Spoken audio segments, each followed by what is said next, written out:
자랑함이 나에게 이로울 것은 없으나 이미 말이 나왔으니 주님께서 보여주신 환상들과 계시들을 말할까 합니다. 나는 그리스도를 믿는 사람 하나를 알고 있습니다. 그는 14년 전에 셋째 하늘에까지 이끌려 올라갔습니다. 그때 그가 몸 안에 있었는지 몸 밖에 있었는지 나는 알지 못하지만 하나님께서는 아십니다.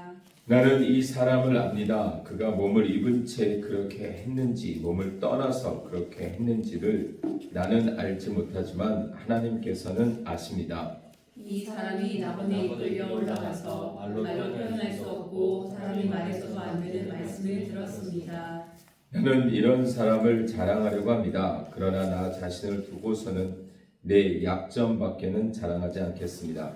내가 자랑하려 하더라도 진실을 말할 터이므로 어리석은 사람이 되지 않을 것입니다. 그러나 자랑은 삼가겠습니다. 그것은 사람들이 내게서 보거나 들은 것 이상으로 나를 평가하지 않게 하려는 것입니다.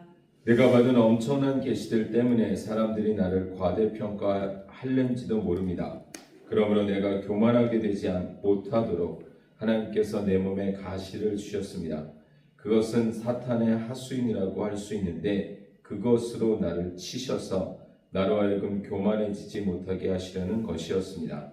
나는 이것을 내게서 떠나게 해달라고 주님께 3번이나 간청하였습니다. 그러나 주님께서는 내게 이렇게 말씀하셨습니다. 내 은혜가 내게 족하다. 내 능력은 약한 데서 완전하게 된다. 그러므로 그리스도의 능력이 내게 머무르게 하기 위하여 나는 더욱더 기쁜 마음으로 내 약점들을 자랑하려고 합니다. 그러므로 나는 그리스도를 위하여 병약함과 모욕과 궁핍과 박해와 곤란을 겪는 것을 기뻐합니다. 내가 약할 그때 오히려 내가 강하기 때문입니다. 아멘.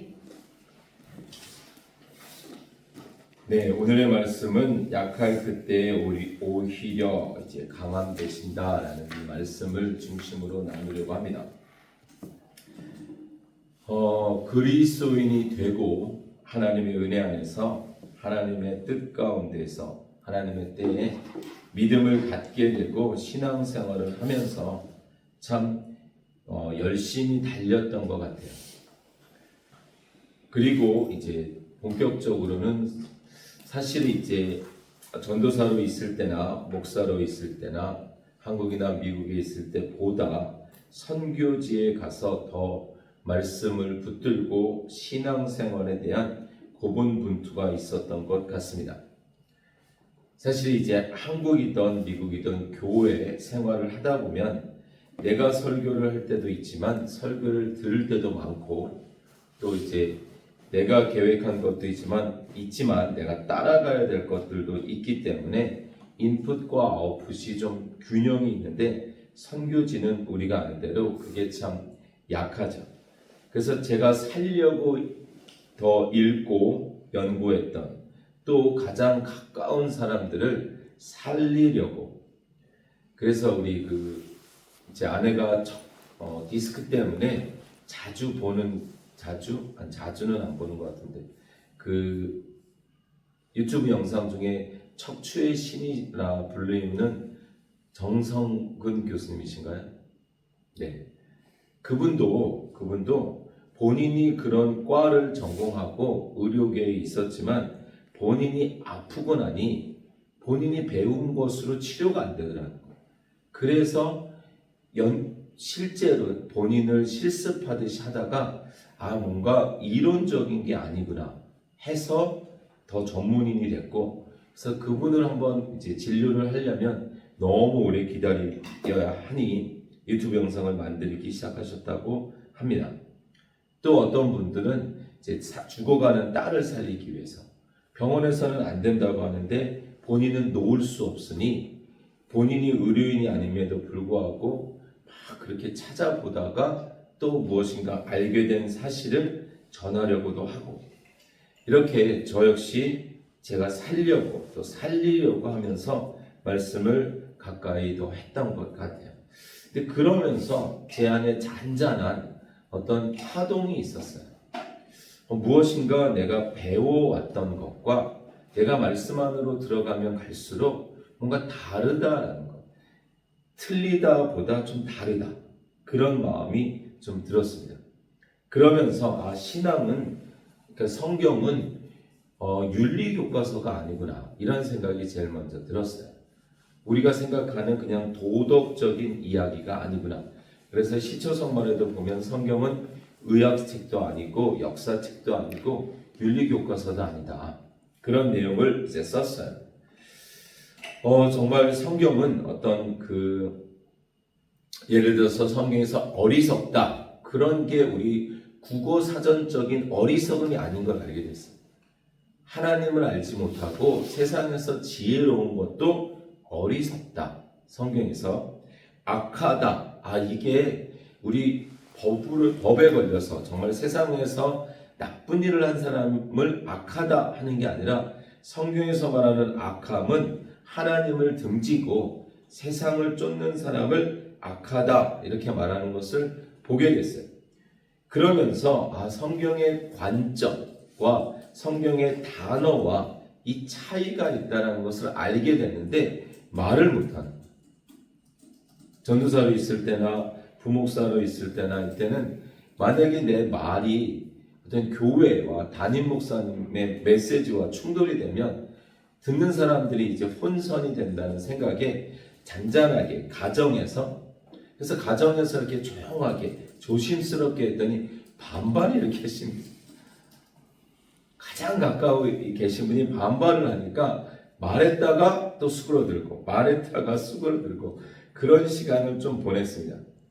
그러면서 성경 이야기는 권선징악, 착한 사람은 잘 되고 나쁜 사람은 망한다, 인과응보, 이런 얘기가 아니었구나, 이게 목적이 아니었구나가 점점 더 분명해지기 시작을 했어요. 성경 이야기는 우리가 독립전쟁을 치르듯이 어떤 영적 용사가 되어야 되는 게 아니었구나, 아니면 소년소녀 가장 이야기처럼 그냥 이렇게 막 사랑과 박의 정신으로 도와야 되고 막 혼자 아무것도 없는 듯이 살아내야 되는 이야기도 아니었구나.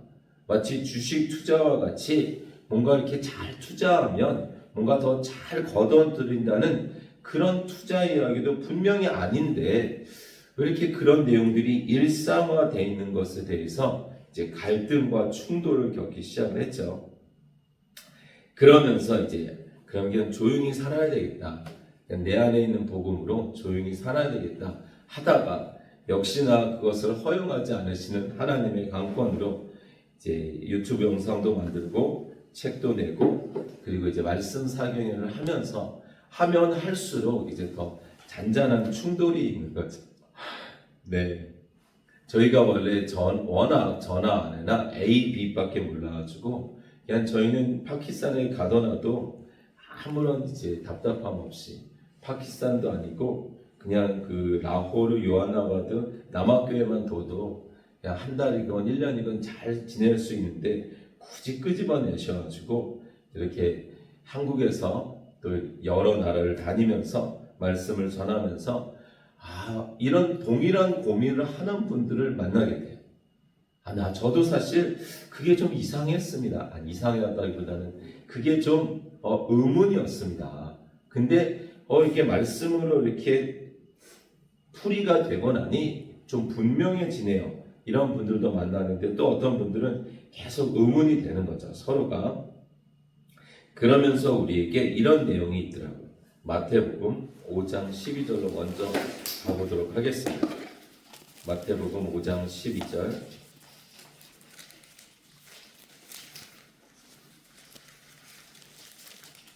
마태복음 5장 12절을 보면 우리 한번 다 같이 읽어볼까요? 시작. 너희는 기뻐하고 즐거워하여라. 하늘에서 받을 너희의 상이 크기 때문이다. 너희보다 먼저 이런 자들도 이와 같이 박해를 받았다. 이러한 내용을 보면서 바로 그 앞절에 너희가 나 때문에 모욕을 당하고 박해를 받고 터무니없는 말로 온갖 비난을 받으면 복이 있다. 요 앞절을 빼고 요 12절에서 하늘에서 받을 너희의 상이 크다, 요 부분이 강조가 되면 그 뒤에 예언자들도 이와 같이 박해를 했거든요. 그러다 보니 이제 우리가 무엇인가 하늘에서 받을 상이 있구나. 이 마음을 가지게 됐어요. 그러니까 돌이켜보면 누구도 잘못한 건 없어요. 지금도 그렇고 그냥 선한 마음에서 순수한 마음에서 그냥 문자 그대로 때는 말씀을 받아들여서 우리가 알고 있는 개념, 상식, 상급은 그렇지 받는 사람이 있고 못 받는 사람이 있고 1등, 2등, 3등이 있지. 그러면 큰 상이 있고 작은 상이 있고 그러면 이 땅에서의 삶의 경중에 따라서 어떤 크기가 다른 거구나. 왜냐하면 그렇게 써 있으니까 너희가 받을 상. 그런데 사실은 이 구절은 성경 전체에서나 사실 마태복음 5장만 보더라도 어떤 자가 복이 있는 자인지 누가복음 6장에서 나오는 그 복에 대한 내용은 더 직설적으로 이 세상에서 겪을 고난과 박해를 이야기하는데 상의 개념이 우열의 개념보다는 반드시 받을 것 그거를 예수님은 말씀하신 거였어요. 우리가 딱 이렇게 부모님이나 학교 선생님은 그래서 우리가 약속과 언약이라고 하잖아요. 학교 선생님들이나 부모님은 이번에 우리 학급이 뭐 환경미화에서 1등하면 내가 다 너희들 뭐 밥 산다 이렇게 했다가 막상 1등 했는데 스케줄이 안 맞아서 못 살 수도 있고 마음이 바뀌어서 계산해보니 이게 산술이 안 나와서 너무 비싸니까 말을 바꿀 수도 있지만 하나님의 상은 반드시 주신다. 이거거든요.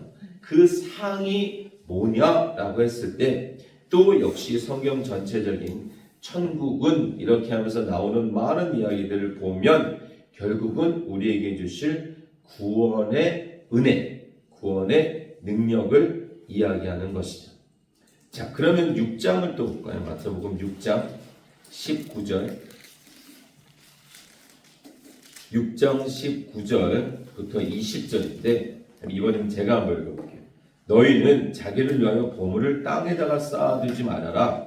땅에서는 조미 먹고 녹이 슬어서 망가지며 도둑들이 뚫고 들어와서 훔쳐간다. 여기까지는 돼요. 괜찮아요. 이해가 돼요. 그러므로 너희를 위하여 보물을 하늘에 쌓아두어라. 거기에서는 절대 없어지지 아니한다. 이렇게 하시고 너희 보물이 있는 곳에 너희 마음도 있을 것이다. 말씀하셨는데 보물을 하늘에 쌓아둘 수 있구나. 그럼 우리가 생각하는 보물, 최고의 보물은 뭐죠? 요즘은 모르겠어요. 뭔지 모르겠는데 요즘 막 자꾸 뭐 환율이 어떻다, 뭐 금을 사야 된다, 막 이렇게 말하는데 결국은 물질이죠. 물질. 그러면 물질을 여기 쌓아두지 않고 하늘에 쌓을 수가 있구나라는 그 문자적으로 해석을 해버린 거예요. 그리고 또 이렇게 말하니 우리 이제 성도들이 늘 저도 어렸을 때부터 계속 배웠던 최고의 덕목은 순종이다. 그리고 절대로 목사님한테 이제 맘먹으면 안 된다. 그러면 큰일 난다. 가문이 저주를 받는다. 막 이래가지고 의문을 가지면 안 돼요. 의문을 가지면. 그러다 보니 그냥 이렇게 듣고 그래서 성경에서 소경을 그러니까 뒤따라오는 소경은 어떤 의미에서 잘못이 없는 거예요. 그냥 따라간 거잖아요. 붙잡고 간 거잖아요. 그러니까 앞에 인도하는 분도 사실은 어떤 의미에서는 몰랐던 거예요. 그러니까 어쩌면 그렇게 들은 거죠. 우리 파키스탄 선교지에서도 보면 왜 그렇게 말하니? 그러면 그렇게 들은 거예요. 우리 목사님은 그렇게 말했다는 거죠. 자, 그러면 따르는 사람은 정말 잘못이 없을까?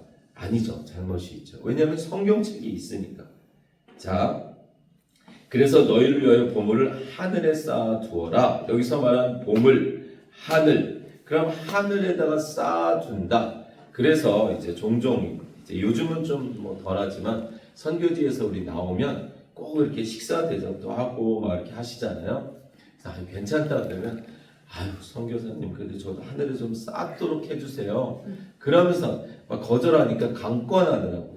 그러면 이제 물론 그게 이제 덕담인 걸 알죠. 그냥 그렇게라도 말해야 자꾸 거절하시니까 이렇게 하게끔 한다라는 건 알지만 가끔 아주 진심 어린 눈빛을 봐요.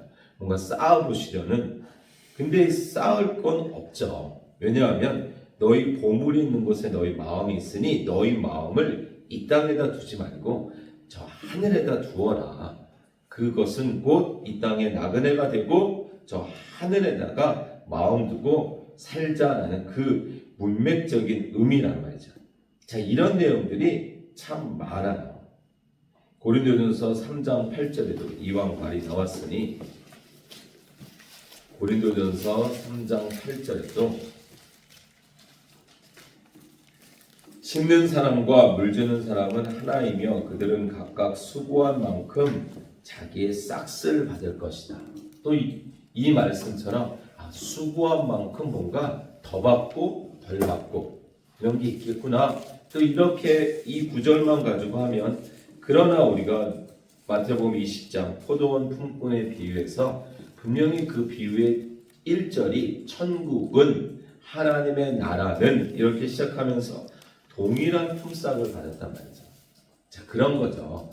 그러면서 우리 그 포도원 품꾼이 일찍 온 사람들이 더 받을 줄 알고 못 받으니 이제 화가 나죠. 그런데 우리가 이제 늘 생각하는 것처럼 그런 내용이죠. A, B, C라는 사람이 있어요. 그러니까 A라는 한 아름다운 아가씨를 두고 B하고 C가 너무 이제 사랑을 하는데 삼각관계죠. 어떤 의미에서.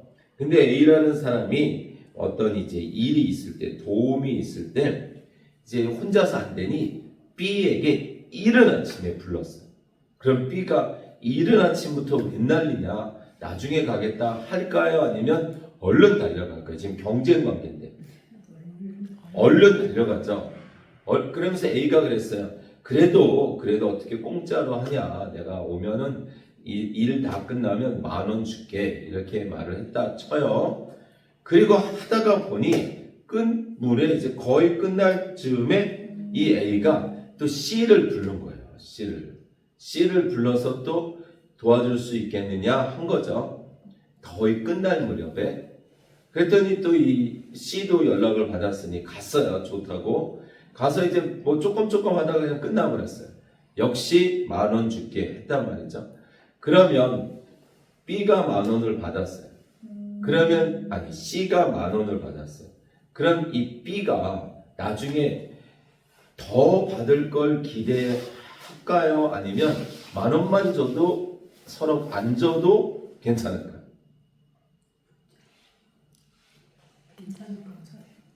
사랑한다면 하루 종일 자기 혼자 있었잖아요. 이제 게임 끝난 거라니까요. 그날로 C는 이제 떨어지고 B가 된 거예요. 그러면 그날 있었던 기쁨으로 충분히 다 된 건데 만약에 나는 왜 더 안 주냐 이러면 그거는 이제 오히려 B가 잘리는 거죠. 너는 그냥 뭔가를 기대하고 왔었구나. 이걸로 잘리는 거죠. 그와 같이 우리에게 뭔가 이렇게 전체적인 성경 내용이 이렇게 가늠이 되거나 문맥이 안 잡히면 진짜 그 단어 하나, 그 단어에 묶여버릴 수 있다는 거죠. 자, 그런 마음으로 다시 오늘 본문으로 한번 돌아가 보도록 하겠습니다. 고린도후서 12장입니다. 그러니까 여러분들이 절대로 나중에 핑계하실 수 없어요. 목사님, 저는 열심히 교회 다녔는데요. 누구도 그렇게 이런 말을 할 수가 없어요. 열심히 배우셔야 돼요. 정말 열심히 성경을 읽으셔서 그 진의를 여러분들이 확증하지 않으시면 삶이 바빴어요. 저는 아이가 10명이나 있었어요. 저는 뜨리잡을 뛰었어요. 이런 건 다 주님 앞에 가서 핑계할 수 없습니다. 열심히 해서 목사님이 나에게 하는 말씀이 맞나? 이거를 확증하셔서 정말 상고해 보셔야 돼요. 자, 그러면 우리 다시 한번 12장. 바울은 12장이 바울의 약함을 자랑하겠다라고 말하면서 한 사람을 소개하죠. 3절에 보면 나는 이 사람을 압니다. 이렇게 말을 해요. 자, 그런데 이 천국 이야기가 4절을 보세요. 끝부분에 보면 사람이 말해서도 안 되는 말씀을 들었습니다. 이렇게 말을 해요. 혹시 세번역 말고 개역개정을 가지고 계신 분 계세요? 그 폰으로 한번 찾으셔서 요 4절을 한번 읽어주실래요?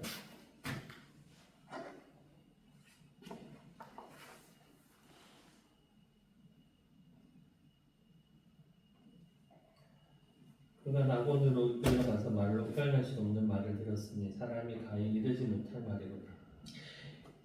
그러니까 개역개정에는 사람이 가히 이르지 못할, 그러니까 좀 뜻이 딱 좀 모호하죠.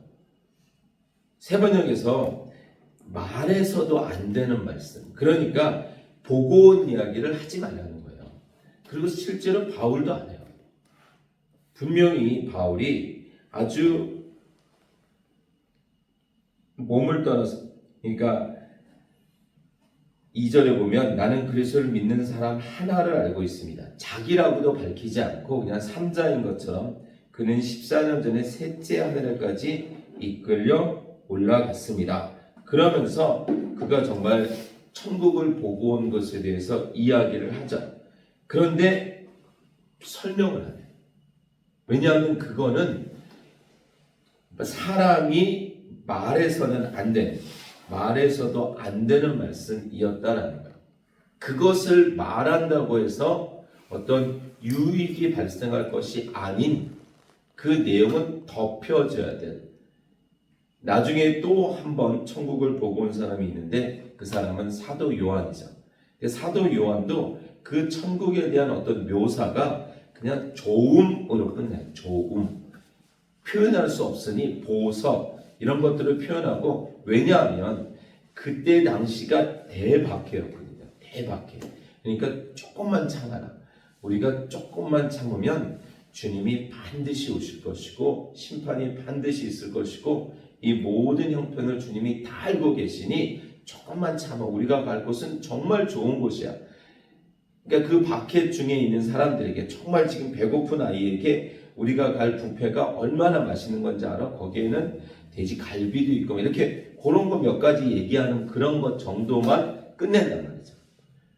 그런데 이제 요즘 들어서 그런 내용들이 많이 등장을 하는데, 어찌되었건 사도 바울은 자신에 대해서 자신이 얼마나 자랑할 것이 있는 사람인지에 대해서 몇 가지를 이야기를 해요. 5절까지 보면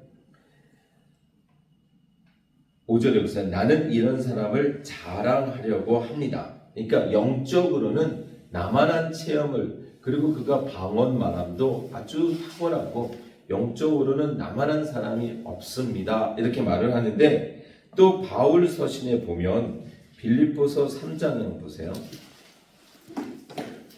이런 건 우리가 이제 서로 관주가 되는 거죠. 여기도 적고 저기도 적고 맞받아 적어놓으면 이제 되는데, 빌립보서 3장 4절에서 6절에 보면 하기야 나는 육신에도 신뢰를 둘만합니다. 이러면서 내가 영적으로도, 저쪽에서는 나 영적으로 뭐 천국 보고 오면 끝난 거죠. 그리고 은사도 워낙 많이 받았던 바울이기에, 그런데 육신으로도 다른 어떤 사람이 육신에 신뢰를 둘 만한 것이 있다고 생각하면 나는 더욱 그러합니다. 나는 난지 여드레 만에 할례를 받았고 이스라엘 민족 가운데서도 베냐민 지파요 히브리 사람 가운데서도 히브리 사람이요 율법으로는 바리새파 사람이요 열성으로는 교회를 박해한 사람이요 율법에 의로는 흠잡힐 데가 없는 사람이었습니다. 라고 하면서 육신으로 그때 당시 유대인 사회에서는 최고 엘리트였단 말이죠. 또 다른 간증에 보면 자신이 가말리엘 문화에 있었던 것들, 그러면서 다 종합해 보면 정말 영적으로 육적으로 흠잡을 데가 없는, 꿀리지 않는 참 괜찮은 사람이었다, 이렇게 말을 하죠. 그런 바울과 대등하게 구약의 인물 중에서도 꽤 괜찮은 사람이 한 명 나오죠. 사도행전 7장 22절로 가볼까요? 저희 교회는 나중에 건물이 생기고 예를 들어서 빔 프로젝트가 있어도 앞에 성경 구절을 띄우지 않으면 성경을 찾아야 시간이 더 걸리더라도 자 7장 22절에 보면 모세는 이집트 사람의 모든 지혜를 배워서 그 하는 말과 하는 일에 능력이 있었습니다. 그러면 구약에 쓰임 받았던 사람들이 참 얼마나 많아요. 사실 우리가 다윗을 너무 높여서 그렇지 다윗의 학력은 그냥 목동이었어요. 요셉의 학력도 그냥 그 아버지를 돕는 뭐 목축도 하고 뭐 그 정도. 그러다가 이제 훈련을 받죠. 그러니까 학력이 아닌 훈련. 그리고 아주 특별한 사람 모세오경을 써야만 했던 모세는 그 잘 정돈된 글을 쓰기 위해서 받은 훈련, 그 실력. 그리고 역시 신약성경에서 27권 중에 13권이 바울 서신이고 바울 서신이 차지하는 위치가 사실 정말 중요합니다. 그래서 구약을 풀어낸 사복음서. 근데 사복음서에서는 십자가로 집중하고 있기 때문에 다 풀지 않는데 그 구약과 사복음서를 아우러서 사도 바울이 그 뜻은 이거다라고 풀어주거든요. 그런 바울에게 주신 그 이생의 자랑은 하나님의 나라를 위해서였다는 거죠. 자, 그러면 바울은 다시 우리 고린도 후서로 와서 고린도 후서 12장 5절 나는 이런 사람을 자랑하려고 합니다. 근데 이제 하겠다라는 것이 아니라 사실은 안 한다는 거죠. 그러나 나 자신을 두고서는 내 약점밖에는 자랑하지 않겠습니다. 그 사람은 자랑받을 만하고 그러니까 인정받을 만하고 자랑할 만한 사람이지만 자기가 그 사람임에도 불구하고 그러나 나는 약점만 자랑하겠습니다. 이렇게 말을 하는 거예요. 자, 그러면 자 한번 또 보시죠. 그럼 바울은 어떤 사람이었는지 7절 6절 내가 자랑하려 하더라도 진실을 말할 터이므로 어리석은 사람이 되지는 않을 것입니다. 사실이라는 거예요. 그러나 자랑은 삼가겠습니다. 그것은 사람들이 내게서 보거나 들은 것 이상으로 나를 평가하지 않게 하려는 것입니다. 사람의 자랑은 한번 그러니까 간증도 그래요. 우리가 한 번 할 때는 그나마 사실이랑 좀 가까운데 두 번, 세 번, 네 번, 10번 가면 이 간증이 살이 더해지고 뼈가 더해지고 막 더해지다 보면 처음에는 하나님만 드러났던 것이 사람들이 이렇게 들으면서 막 은혜 받았다고 하고 막 이러다 보니 어떻게 그렇게 하셨어요? 어떻게 그렇게 금식하셨어요? 어떻게 그렇게 선교제에 있으셨어요? 막 그러다 보니 내가 정말 그랬네. 이러다 보면 하나님보다 또 내가 드러나게 되죠. 그래서 바울이 이렇게 말을 한 거예요. 내가 7절 내가 받은 엄청난 계시들 때문에 사람들이 나를 과대평가할지도 모릅니다. 맞죠? 우리 인간의 삶이 그래요. 그러므로 내가 교만하게 되지 못하도록 하나님께서 내 몸에 가시를 주셨습니다. 자, 우리의 삶 가운데 우리가 이제 말씀 사경에 할 때 요셉을 보면서 우리가 이렇게 보는 것은 눈 떴는데 이 세상에 딱 기쁨 가운데 눈을 떴는데 어머니가 4명이고 자기를 이미 태어나자마자 싫어하는 뭘 하지도 않았는데 태어나자마자 싫어하는 형제 10명의 형들과 1명의 누나가 있더라는 거예요. 그건 이미 설명드린 대로 그 어머니들이 야곱이 라헬만 사랑함으로 그 어머니들이 가졌던 한 그러니까 사랑받지 못하는 여인으로서 가졌던 한이 어쩔 수 없이 자기 자녀들에게 이렇게 푸념이 되죠. 푸념이. 그럼 그 푸념을 듣고 자라는 아이들에게 요셉이 태어남으로 아버지의 사랑도 그 이제 좀 소외되던 라헬도 막 기쁨의 집이 되고 항상 어두웠던 집이 막 기쁨의 집이 되니 좋아할 리가 없죠. 그럼 요셉의 입장에서는 자기가 하지 않은 그 상황이 그냥 자기에게 짐이 되어버리는 거죠. 자, 그와 같이 우리의 삶 가운데는 때론 이런 가시와 같은 것이 있어요. 내가 바꿀 수 없는 것도 있고 바꿀 수 없는 게 있죠. 아무리 천문학적인 돈을 들이들, 아무리 뭐 인맥을 동원하고 아무리 밤잠을 안 자고 노력한들 바꿀 수 없는 것들이 있어. 또 바꾸려고 시도해도 안 되는 것들이 있어요. 그래서 많은 학자들은 도대체 이 바울의 가시가 뭐였을까? 이런 또 연구를 했어요. 근데 우리가 10절을 보니까 좀 힌트가 있어요. 그러므로 나는 그리스도를 위하여 병약함과 아마 병이었을 것이다. 이렇게 봐요. 육체적 질병. 그래서 이제 제일 지지를 받는 내용은 만성적 질병 가운데 특히 간질이었을 것이다. 뭐 여러 자료들을 추정해서 그래서 막 사람도 살리고 능력 있는 설교를 하다가 갑자기 거품 누고 뒤집어서 막 떼굴떼굴 굴르고 막 이러니 참 이렇게 덕이 되지 않는 모습을 가지고 바울이 기도했을 것이다. 또 두 번째, 병약함과 모욕.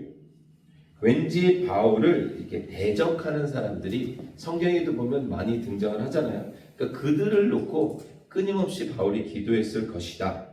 또 궁핍과 박해와 곤란. 그러니까 바울이 이렇게 쓴 글들이나 이런 걸 보면 아마 어쩌면 바울은 무척 이제 열성적이고 열정적인 사람이면서도 좀 이렇게 우울질적인, 그러니까 좀 이렇게 꼼꼼한 사람이다 보니 그래서 어떤 우울감, 불안, 이 마음의 싸움을 가지고 하나님 앞에 기도했을 것이다. 뭐 이런 내용들이 있어요. 육체적 질병이었을까? 정신적, 정서적 고통이었을까? 아니면 눈에 보이는 대적자들이나 박해자들이었을까? 중요한 건 그것을 두고 바울이 몇 번 기도했냐면 몇 번 기도한 걸로 나오죠. 8절에 보니까 나는 이것을 내게서 떠나게 해달라고 주님께 3번이나 간청했습니다. 그러니까 간청했다. 정말 열심을 가지고 사실 딱 3번이 아닌 이제 열심히 삶도 완전수다 보니 그러니까 최선을 다해서 간구했는데 9절 그러나 주님께서는 내게 내 은혜가 내게 족하다. 자, 이제 잘 보세요. 여기서 이제 내 은혜가 내게 족하다 이렇게 나오는데 은혜는 주어가 누구예요? 하나님이에요. 하나님이 나의 은혜가 너에게 족하다 이런 뜻이에요. 나의 은혜가 너에게 족하다. 그러니까 하나님은 이미 내가 너에게 네가 구하지 않아도 주어진 상황이 때로는 그 상황이 네가 기뻐하는 것도 있고 불편해하는 것도 있고 어려워하는 것도 있는데 그게 족한 거야. 이유가 있는 거야. 합력해서 내가 너를 데리고 갈 그 궁극적인 지점에 필요한 거야 라고 주셨다는 거야. 근데 그게 은혜야 이렇게 말씀하시는 거죠. 돌려서 말하면 바울에게 그런 가시가 없어서 바울이 더 자랑할 만한 삶이 되면 궁극적인 우리의 복, 하나님께 가까이 가고 하나님과 동행하고 하나님께 붙어있는 그 복으로부터 멀어질 존재라는 걸 하나님은 너무 잘 알고 계신다는 거죠. 그러니까 우리가 개념이에요. 제가 초반에 상급, 보물 뭐 이런 개념을 설명드리는 건 어리석은 자, 악인, 지혜로운 자 뭐 이런 개념에 대해서 우리가 조금 좀 다시 추스려야 된다는 거예요. 그러니까 우리가 이 땅을 살면서 목사님 하나님의 일을 하고 싶어요. 그러면서 우리가 그리는 건 더 많은 영혼이 돌아오고 더 뭐 건물이 세워지고 더 땅이 확보가 되고 이런 어떤 눈에 보이는 물리적인 것을 생각하고 당연히 그게 나쁜 것도 없고 순수한 의도에서 당연히 그런 것들이 좋지만 하나님이 그러한 일을 못하시기 때문에 우리를 부르신 게 아니라는 거예요. 하나님이 그 파키스탄, 라호르, 요한나바드에 학교를 세울 수 없어서 저희를 부르신 게 아니라는 거죠. 저희에게 하나님의 일을 동참할 수 있는 기회를 주신 거죠. 누가 해도 하는 것인데.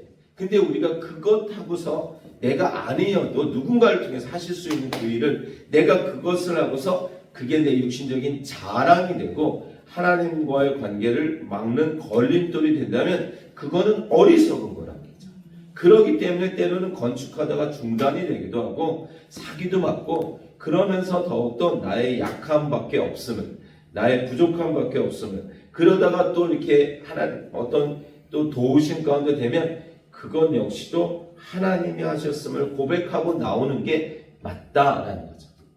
그러니까 우리는 끊임없이 나의 약함 가운데서 기뻐할 수 있는 실력자가 되어야 된다. 우리의 약함 가운데 기뻐할 수 있는. 그래서 사도 바울은 우리 고린도후서에서 바로 옆에 있잖아요. 사도 바울이 어떤 삶을 살았어요? 23절 그들이 그리스도의 지금 고린도후서 11장 23절 그들이 그리스도의 일꾼입니까? 내가 정신 나간 사람같이 말합니다마는 나는 더욱 그럽니다. 자기보다 더 큰 일꾼이 없다라는 거예요. 사도들도 비교가 안 돼요. 나는 수고도 더 많이 하고 감옥살이도 더 많이 하고 매도 더 많이 맞고 여러 번 죽을 뻔하였습니다. 유대 사람들에게서 40에서 하나를 뺀 매를 맞은 것이 5번이고 40번 때린 40번 때리면 죽는다 그랬거든요. 그걸 5번 맞았대요. 채찍으로 맞은 것이 3번이고 돌로 맞은 것이 1번이고 파선을 당한 것이 3번이고 밤낮 꼬박 하루를 망망한 바다를 떠다녔으며 자주 여행당하는 동안에도 강물의 위험과 강도의 위험과 동족의 위험과 이방 사람의 위험과 도시의 위험과 광야의 위험과 바다의 위험과 거짓 형제의 위험을 당하였습니다. 수고와 고역에 시달리고 여러 번 밤을 지새우고 줄이고 목마르고 여러 번 굶고 추위에 떨고 헐벗었습니다. 그 밖의 것은 제쳐놓고라도 모든 교회를 염려하는 염려가 날마다 내 마음을 억누르고 있습니다. 그런 바울이 데살로니가전서에서 항상 기뻐하라, 쉬지 말고 기도하라, 범사에 감사해라 라고 말할 수 있었어요. 그거는 현실, 처한 현재적인 다 현재를 겪었을 거 아니에요. 그러다 지금 과거가 된 사건들이죠. 그 현재를 겪는 바울에게 있어서 그 기쁨과 감사의 근거가 여기 현재에 있지 않고 저 본향에 있었다는 거예요. 본향에다가 기쁨의 근거를 뒀고 그래서 바울이 2번이나 나도 빨리 갔으면 좋겠다. 나도 그 본향에 빨리 가고 싶으나 그러나 여러분들 때문에 있다. 그런 내용을 말하고 있죠. 어디 말하고 있죠? 네, 고린도 서인데 바울이 나도 빨리 가고 싶은데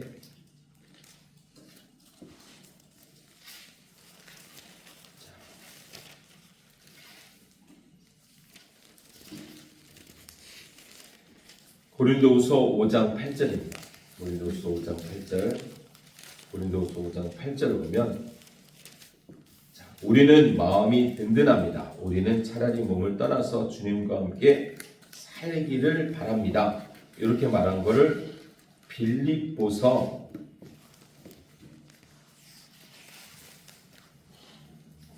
1장 23절에도 동일한 말을 하고 있죠. 빌립보서 1장 23절 나는 이 둘 사이에 끼어 있습니다. 내가 원하는 것은 세상을 떠나서 그리스도와 함께 있는 것입니다. 그러나 그것이 훨씬 더 나으나 내가 육신으로 남아있는 것이 여러분에게는 더 필요한 것입니다. 그게 바울의 기쁨의 골이었어요. 근거였어요. 빼앗길 수 없는, 도저히 어떻게 할 수 없는 그러니 기쁜 거죠. 갈 곳이 있는 그 기쁨. 그러니까 여기서의 당화는 근데 언젠가부터 우리의 신앙생활이 여기에서 누려야 된다는 거예요. 여기에서. 예수님도 그 길을 가지 않으시고 이 땅에서 어떤 영광도 이 땅에서의 편함도 받지 않으시고 십자가의 길을 가시며 날마다 십자가를 지라고 하셨는데 우리는 언젠가부터 이 땅에서 신앙생활 열심히 하면 이 땅의 것을 더 누리고 받을 수 있고 그것이 맞다라고까지 여겨지면서 그렇지 않으면 부끄러워요. 그런 간증이 있어야 되는 거예요. 마치 그런 간증 없는 사람은 믿음 없는 사람이 있고 끝끝내 죽을 때까지 자녀가 돌아오지 않는 가정도 있고 끝끝내 죽을 때까지 남편이 돌아오지 않거나 아내가 또는 병으로부터 안 낫는 사람이 훨씬 많은데 언젠가부터 그것이 마치 목적이 되어버리는 신앙생활이 있더라는 거죠. 그러니까 얼마 전까지 우리 본향 그 교회나 이제 말씀 사경회 할 때까지는 또 이제 잘 몰랐는데 이번에 말씀 사경회를 통해서 외부에서 오신 분들하고 또 이렇게 이야기를 하다 보니 참 많은 부분에서 우리가 알고 있는 복음과는 조금 더 다른 내용들로 이렇게 전해지는 내용들을 들으면서 참 마음이 무겁기도 하고 그러면서 우리 본향 그 교회의 성도들은 적지만 많지 않지만 이 내용이 온라인으로 오르면 한 명이라도 더 말씀을 듣고 참 우리의 신앙생활을 다시 가늠해 보면 좋겠다.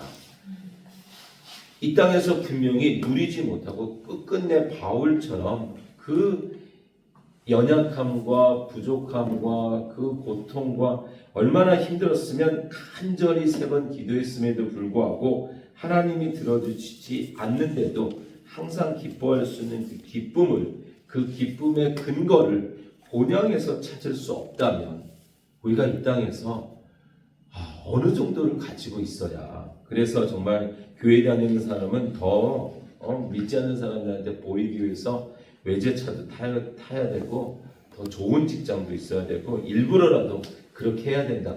이런 말이 왜 그렇게 쉽게 나올까? 그런 생각을 하게 됩니다.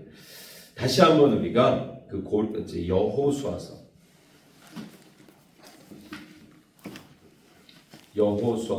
1장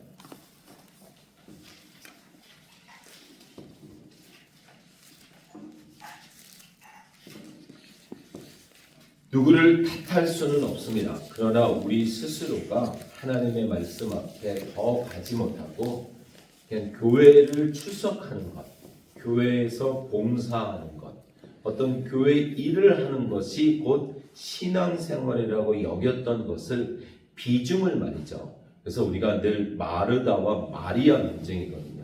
마리아가 더 좋은 사람인가, 마르다가 더 좋은 사람인가. 그러다 보니 막 한쪽으로 치우치지만 사실은 마리아 같은 마르다, 마르다 같은 마리아. 우리가 하나님 사랑, 이웃 사랑. 하나님을 사랑하면 하나님 사랑하니까 하루 종일 교회에서 아니면 집에서 말씀만 읽는 게 아니라 그 은혜를 받고 그 은혜를 나누어야죠. 섬겨야죠. 봉사해야죠. 근데 또 이것이 균형을 이뤄서 봉사가 많아지면 안 되니 균형을 이루는 그것이 되어야 되는데 어느 순간부터 새가족 교육 졸업하자마자 바로 투입이 되는 거죠. 그 다음부터 투입된 교사, 찬양대 이것이 꼬리에 꼬리를 물고 시간 지나면 부장.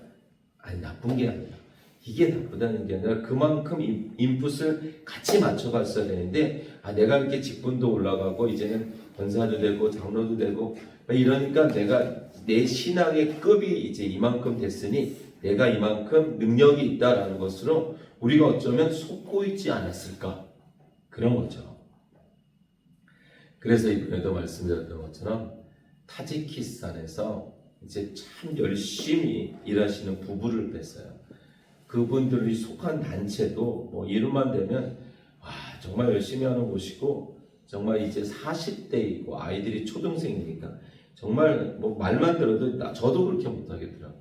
그런데 그분들이 이제 말씀 사경회를 다 참석하시고 했던 말이 목사님 제가 속고 있었던 것 같습니다. 열심히 일하면 이게 내 신앙의 급인 줄 알았는데 말씀을 모르고 하나님이 뭘 원하시는지 모르고 그냥 이렇게 배워온 대로 하는 것. 앞에 했던 분들이 했으니까 또 하는 것. 일을 하니까 더 많아지는 거죠. 그러니까 나는 더 많이 하나님을 섬긴다라고 생각을 했었던 건데 다시 돌이켜보니 내 마음의 상태가 많이 고갈되고 있다는 걸 느낀다는 거죠. 그래서 다시 한번 우리가 성경을 통해서 계속 make sure하고 또 확인하고 또 확증하고 그래서 성경 읽기는 절대로 지식적인 접근이 되어서는 안 됩니다. 이번에 말씀 사경회 때 제가 그 단계를 한번 소개했었는데 그때 아마 기억하실 텐데 첫 번째 성경을 읽을 때는 우리가 의무적인 단계를 읽죠. 의무적인. 이번에도 그 금요일 날 말씀 성경회가 마친 날 17년 만에 또한 미국에서 있었던 제자가 어떻게 연결이 돼서 찾아와주고 만났어요. 그래서 그때 이제 식사를 하고 교제를 하면서 아무튼 넉살 좋은 녀석이에요. 지금 40대 중 80년생이니까 나이 차이도 모르고 엄청난 것도 아닌데 아무튼 그때는 막 이제 무서워하다가 이제 다들 나이 먹어가니 넉살 좋게 하는 말이 목사님 그래도 제가 목사님이 그때 있을 때 성경을 또 해봤잖아요. 그 이유로 안 했다는 거죠, 이 녀석이.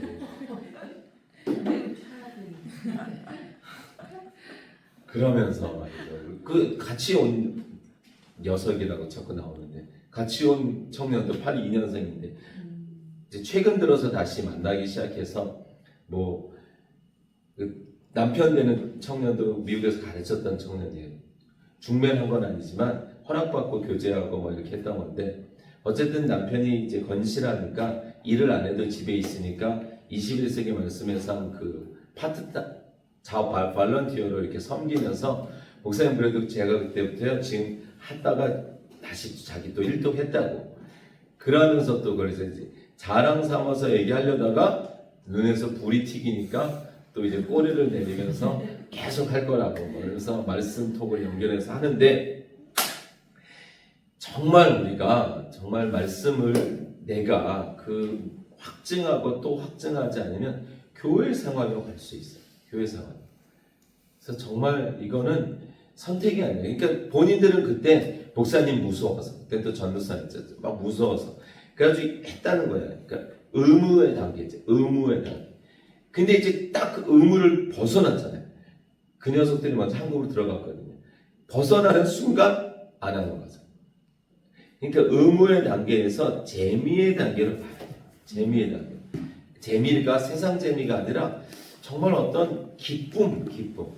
거기까지 안 가면 아이들이요 피아노도요 처음엔 엄마 아빠 무서워서 막 하던 아이들도 재미로 가지 않으면 체른이 40번까지 쳐도 다 안 합니다.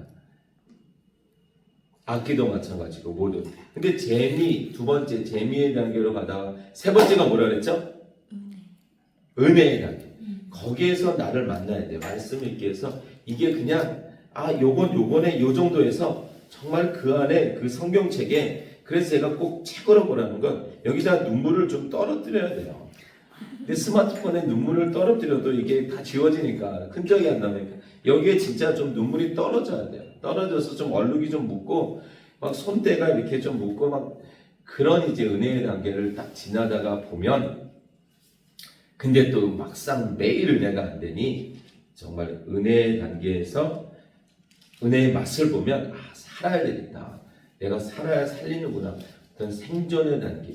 정말 결사가고 그래서 늘 말씀드리잖아요. 남편이 출근하기 싫어도 출근하는 건 외식이 아닌 성실이다.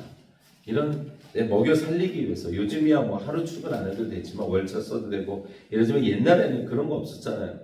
진짜 옛날에 뭐 특기가 어딨어요. 그냥 뭐 일할 때만 있으면 하루 일주일에 6일 7일씩 일했죠. 먹여 살리기 위해서. 그런 것처럼 생존의 단계를 지나 이제 호흡의 단계로 그건 선택이 아니라 그냥 숨 쉬는 것처럼 당연한 것처럼 이렇게 가다 보면 우리 안에 말씀에 대한 해석이 있어요. 천하 없는 사람이 별 이상한 소리를 다 해도 그건 씨도 안 먹히는 소리죠. 왜요? 딱 말씀에 나와 있는데 문맥이 전체인데 거기에서 어떤 한 단어 가지고 한 문장 가지고 아무리 뭐 지지고 볶고 북치고 난리쳐도 먹히지가 않죠. 틀림없습니다. 그래서 이제 우리가 알다시피 또 반복되는 소리인데 여호수아서가 들어가는 건 이제 가나안을 정복하기 위해서 들어가죠.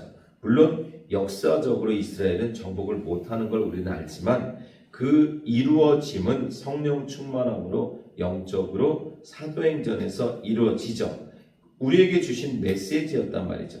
자, 그런데 정말 중요한 건 천국은 가는 것보다 더 중요한 건 누리는 겁니다. 이 땅에서 맛보는 겁니다. 맛보지 못하다가 정말 기대감 말이죠. 기대감.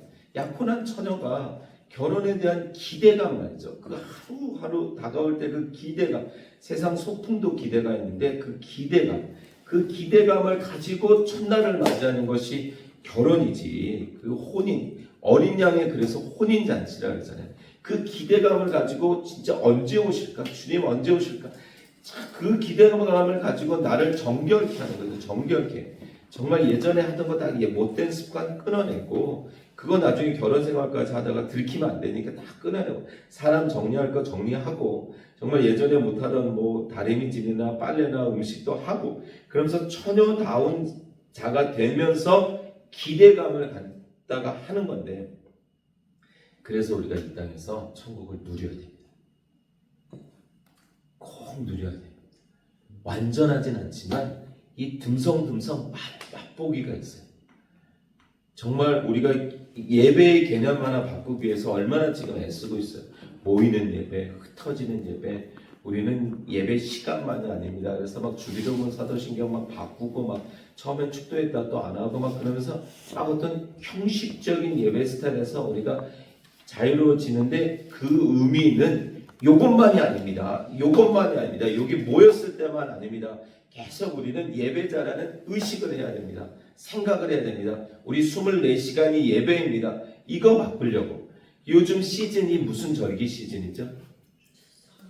추수감사절. 근데 본향 그 교회는 이제 의논을 해야 되는데 우리는 항상 이제 의논을 하잖아요. 그래서 의논을 해서 결정을 해야 되는데 가능하면 이 교회 그 절기를 안 지키려면 막 이런 절기. 우리에게는 감사절이 52주가 감사절이 돼요. 52주가 감사절이야지 곧 한 날 물론 그래도 성탄절하고 부활절은 하려고 합니다. 그래도 이제 의미가 우리에게 고대하심이니까 나심이니까 근데 다른 절기들은 항상 그 절기가 돼야 되는 거죠. 사실은 그런 의미에서 어찌되었건 우리의 어떤 생각 고정 틀 그래 왔으니 그런 것 다시 생각해보고 그래도 맞다 하면 해야 되지만 우리가 다시 한번 상급의 개념부터 시작해서 그래서 여호수아에서 보면 분명히 하나님의 나라는 이 율법책을 1장 8절에 이 율법책을 늘 읽고 밤낮으로 것을 공부하여 씌어진 대로 성심껏 실천하라. 아니 이 말씀은 정말 그냥 우리에게 주신 선포이고 명령이고 뭐 그냥 마치 지방 법원의 이야기가 아니라 대법원의 선포란 말이에요. 이거는 빼박이에요. 빼박. 그냥 비껴갈 수가 없어요. 여기에 다른 어떤 구절을 대고서 틈틈이 읽어도 된다든지 뭐 이렇게 할 수가 없는 거예요. 가나안 땅이라는 곳을 점령하기 전에 그 가나안 땅 여리고 요단강을 건너기 전에 이제 너희가 건너가면 이렇게 해야 된다. 이 율법책의 말씀을 늘 읽고 밤낮으로 공부하여 씌어진 대로 성실껏 실천해라. 그리하면 그래서 그 말씀에 순종해야 돼요. 그 말씀을 알아야 그 말씀에 순종하고 그 말씀에 근거해서 범죄치 말고 그 말씀에 근거해서 기도해야 되는데 언젠가부터 우리가 가지고 있는 그 종교심 샤머니즘부터 시작해서 유교, 불교 막 이런 여러 가지가 잡동산이 된 우리의 종교심 속에 기독교가 들어가니 이름만 바꾸고 시초성말 영상이 여러 언어로 되면서 그 중에 일본어 이제 선택하시는 분이 계세요. 일본이 저 선교하기가 참 어렵다 그래요. 한번 일본을 가기 위해서 기도하고 있습니다. 근데 일본 분이 다른 언어에 비해서 번역 진행 속도가 엄청 느려요. 엄청. 하나를 확인하시는데 저에게 그 번역하시면서 질문하시는 분들 거의 없거든요. 근데 막 질문을 하세요. 이게 이해가 안 된다는 거예요. 근데 또 이게 이해가 되시면 아주 그냥 꽂으세요. 그리고 막 얼마나 열심히 그 번역 톡방이 제일 아주 핫해요. 아주 얼마나 토론이 많고 막 이러는지 근데 이제 이분들이 딱 메이크셔야 되셔서 이거다 하시면 그 기독교인 분들은 정말 평생을 가는 거예요. 어정쩡한 분들이 아니에요. 정말 이거다 하시면 근데 그 일본에는 수많은 우상이 있잖아요. 그래서 복음 전도하면 그냥 받아서 그 중에 하나로 꼽아도 되잖아요. 근데 그러다가 우위가 확실해지고 은혜가 딱 되면 이분들은 그냥 삶을 갖는 거예요. 그러니까 우리가 정말 이 말씀입니다. 말씀에서 분별이 돼야 되고, 다시 말씀드리지만 본향 그 교회의 성도들은 절대로 목사를 따라오시면 안 돼요. 나중에 그때 그러셨잖아 이러시면 안 돼요. 그러신 말씀을 여러분들이 확증하셔야 돼요. 말씀으로 확증하셔야 돼요. 그렇게 가르쳐 주셨잖아요 하셔도 안 돼요. 그거를 다시 여러분들이 말씀으로 듣고 비교하시고 확인하시고 또 질문하시고, 그래서 분명히 여러분들의 성경책으로 확증하셔서 맞다 하셔야 돼요. 누구도 따라가는 것도 아니고 누굴도 이끌지 않아요. 전하는 것일 뿐이고 여러분들이 그 말씀 붙들고 가야지. 나중에 10년, 20년, 우리가 지금 연배가 지금 청년이 아니죠. 여러분들도 나름대로 살아오실 시간을 살아오셨고 교회 생활 해보셨잖아요. 그러니 이제 더 이상 헛발질을 하거나 썩은 동아줄을 붙드시면 정말 맞다 확신되셔야 되고, 이게 맞다 여기시면 올인하셔야 돼요. 그렇게 선포되었고 그게 말씀이라면 올인하셔야 돼요. 흉내내셔도 안 되고 좌우로 치우치셔도 안 돼요. 여호수아 말씀처럼 좌우로 치우치셔도 안 되고, 남은 생에 1년일지 이제 우리가 서서히 동기생이며 이런 사람들이 뭐 중병을 걸렸다, 뭐 장례식이다 이런 소식을 들을 나이에요. 서서히. 그러면 이제 정말 정신 차려서 나의 남은 생애를 진짜 말씀대로 가겠다. 말씀대로 가겠다. 교회 따라가는 것도 아니고 목사 따라가는 것도 아니고 말씀대로 가겠다라는 결단을 하셔서, 그래서 우리가 또 시초성만 훈련도 하고 막 몸부림을 쳐야 되는 거예요. 그냥 가만히 있으면 안 되는 거예요. 그래서 열심히 하나님의 말씀을 붙들고 약할 때 강함 되신다는 거예요. 내가 붙들고 있던 그 자랑, 성공, 아니면 이거면 됐지 라는 것도 다 내려놓고 나는 아무것도 아니구나 라는 데서 다시 시작하면서 내가 그동안 했던 것 다 제끼고 하나님 안에서 다시 백의 종군 하듯이 다시 처음부터 시작하시며 하나님의 말씀으로 확증하셔서 하나님의 사람으로 견고하게 서시는 우리 모두가 되시길 주의 이름으로 축원합니다. 함께 기도하겠습니다.